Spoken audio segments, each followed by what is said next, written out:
más que una mayor división del trabajo. Finalmente, la República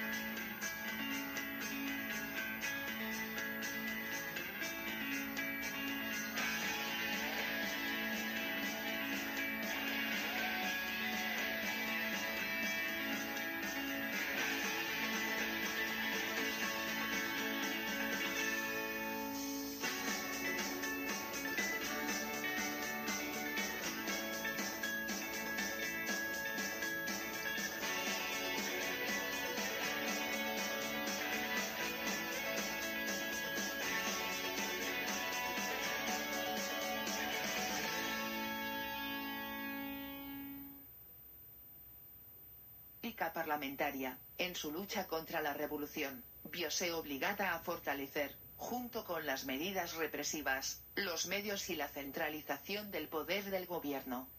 Todas las revoluciones perfeccionaban esta máquina, en vez de destrozarla, subrayado por nosotros. Los partidos que luchaban alternativamente por la dominación, consideraban la toma de posesión de este inmenso edificio del Estado como el botín principal del vencedor. El 18 Brumario de Luis Bonaparte, páginas 98-99, cuarta edición, Hamburgo, 1907. En este notable pasaje, el marxismo avanza un trecho enorme en comparación con el manifiesto comunista. Allí, la cuestión del Estado planteábase todavía de un modo extremadamente abstracto, operando con las nociones y las expresiones más generales. Aquí, la cuestión se plantea ya de un modo concreto, y la conclusión a que se llega es extraordinariamente precisa, definida, prácticamente tangible. Todas las revoluciones anteriores perfeccionaron la máquina del Estado, y lo que hace falta es romperla, destruirla. Esta conclusión es lo principal, lo fundamental, en la doctrina del marxismo sobre el Estado, y precisamente esto, que es lo fundamental, es lo que no solo ha sido olvidado completamente por los partidos socialdemócratas oficiales imperantes, sino lo que ha sido evidentemente tergiversado, como veremos más abajo, por el más destacado teórico de la DOS internacional, Karl Kautsky. En el manifiesto comunista se resumen los resultados generales de la historia, que nos obligan a ver en el Estado un órgano de dominación de clase y nos llevan a la conclusión necesaria de que el proletariado no puede derrocar a la burguesía si no empieza por conquistar el poder político, si no logra la dominación política, si no transforma el Estado en el proletariado organizado como clase dominante, y de que este Estado proletario comienza a extinguirse inmediatamente después de su triunfo, pues en una sociedad sin contradicciones de clase el Estado es innecesario e imposible. Pero aquí no se plantea la cuestión de cómo deberá realizarse, desde el punto de vista del desarrollo histórico, esta sustitución del Estado burgués por el Estado proletario. Esta cuestión es precisamente la que Marx plantea y resuelve en 1852. Fiel a su filosofía del materialismo dialéctico, Marx toma como base la experiencia histórica de los grandes años de la Revolución, de los años 1848-1851. Aquí, como siempre, la doctrina de Marx es un resumen de la experiencia, iluminado por una profunda concepción filosófica del mundo y por un rico conocimiento de la historia. La cuestión del Estado se plantea de un modo concreto, como ha surgido históricamente el Estado burgués, la máquina del Estado que necesita para su dominación la burguesía. ¿Cuáles han sido sus cambios? ¿Cuál su evolución en el transcurso de las revoluciones burguesas y ante las acciones independientes de las clases oprimidas? ¿Cuáles son las tareas del proletariado en lo tocante a esta máquina del Estado? El poder estatal centralizado, característico de la sociedad burguesa, surgió en la época de la caída del absolutismo. Dos son las instituciones más características de esta máquina del Estado, la burocracia y el ejército permanente. En las obras de Marx y Engels se habla reiteradas veces de los miles de hilos que vinculan a estas instituciones precisamente con la burguesía. La experiencia de todo obrero revela estos vínculos de un modo extraordinariamente evidente y sugeridor. La clase obrera aprende en su propia carne a comprender estos vínculos, por eso, capta tan fácilmente y se asimila tan bien la ciencia del carácter inevitable de estos vínculos, ciencia que los demócratas pequeño-burgueses niegan por ignorancia y por frivolidad, o reconocen, todavía de un modo más frívolo, en términos generales, olvidándose de sacar las conclusiones prácticas correspondientes.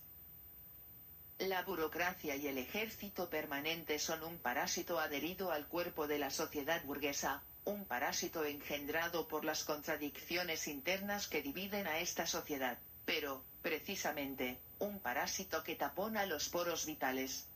El oportunismo kautskiano imperante hoy en la socialdemocracia oficial considera patrimonio especial y exclusivo del anarquismo la idea del Estado como un organismo parasitario. Se comprende que esta tergiversación del marxismo sea extraordinariamente ventajosa para esos filisteos que han llevado el socialismo a la ignominia inaudita de justificar y embellecer la guerra imperialista mediante la aplicación a esta del concepto de la defensa de la patria, pero es, a pesar de todo, una tergiversación indiscutible. A través de todas las revoluciones burguesas vividas en gran número por Europa desde los tiempos de la caída del feudalismo, este aparato burocrático y militar va desarrollándose, perfeccionándose y afianzándose.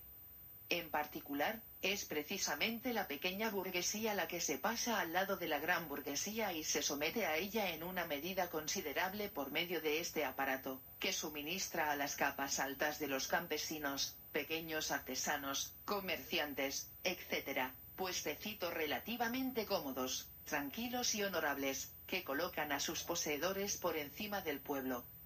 Fijaos en lo ocurrido en Rusia en el medio año transcurrido desde el 27 de febrero de 1917. Los cargos burocráticos, que antes se adjudicaban preferentemente a los miembros de las centurias negras, se han convertido en botín de cadetes, mencheviques y socialrevolucionarios.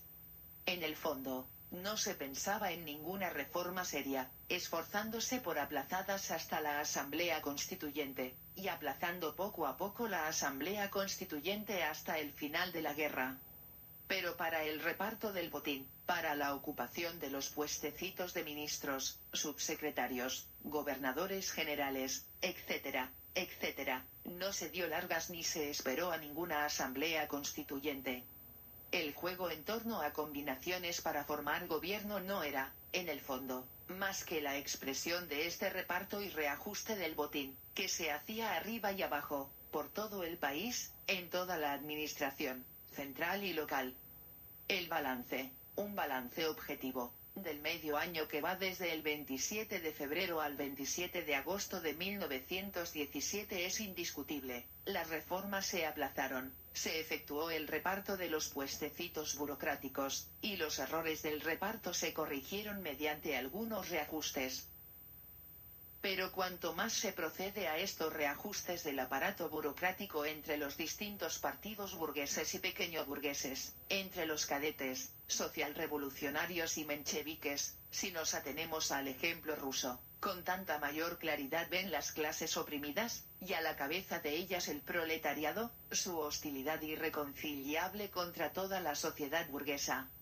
De aquí la necesidad, para todos los partidos burgueses, incluyendo a los más democráticos y revolucionario-democráticos, de reforzar la represión contra el proletariado revolucionario, de fortalecer el aparato de represión, es decir, la misma máquina del Estado. Esta marcha de los acontecimientos obliga a la revolución a concentrar todas las fuerzas de destrucción contra el poder estatal, la obliga a proponerse como objetivo, no el perfeccionar la máquina del Estado, sino el destruirla, el aplastarla. No fue la deducción lógica, sino el desarrollo real de los acontecimientos, la experiencia viva de los años 1848-1851, lo que condujo a esta manera de plantear la cuestión. ¿Hasta qué punto se atiene Marx rigurosamente a la base efectiva de la experiencia histórica? Se ve teniendo en cuenta que en 1852 Marx no plantea todavía el problema concreto de saber con qué se va a sustituir esta máquina del Estado que ha de ser destruida. La experiencia no suministraba todavía entonces los materiales para esta cuestión, que la historia puso al orden del día más tarde, en 1871. En 1852, con la precisión del observador que investiga la historia natural, solo podía registrarse una cosa, que la revolución proletaria había de abordar la tarea de concentrar todas las fuerzas de destrucción contra el poder estatal, la tarea de romper la máquina del Estado. Aquí puede surgir esta pregunta: ¿es justo generalizar la experiencia, las observaciones y las conclusiones de Marx, aplicándolas a zonas más amplias que la historia de Francia en los 3 años que van de 1848 a 1851? Para examinar esta pregunta, comenzaremos recordando una observación de Engels y pasaremos luego a los hechos. Francia, escribía Engels en el prólogo a la tercera edición del apóstrofe 18 Brumario, es el país en el que las luchas históricas de clases se han llevado cada vez a su término decisivo más que en ningún otro sitio y donde, por tanto, las formas políticas variables dentro de las que se han movido estas luchas de clases y en las que han encontrado su expresión los resultados de las mismas, y en las que se condensan sus resultados, adquieren también los contornos más acusados. Centro del feudalismo en la Edad Media y país modelo de la monarquía unitaria corporativa desde el Renacimiento, Francia pulverizó el feudalismo en la Gran Revolución e instauró la dominación pura de la burguesía bajo una forma clásica como ningún otro país de Europa. También la lucha del proletariado que se alza contra la burguesía dominante reviste aquí una forma violenta, desconocida en otros países. Página 4, edición de 1907. La última observación está anticuada, ya que a partir de 1871 se ha operado una interrupción en la lucha revolucionaria del proletariado francés, si bien esta interrupción, por mucho que dure, no excluye, en modo alguno, la posibilidad de que, en la próxima revolución proletaria, Francia se revele como el país clásico de la lucha de clases hasta su final decisivo. Pero echemos una ojeada general a la historia de los países adelantados a fines del siglo XIX y comienzos del XX.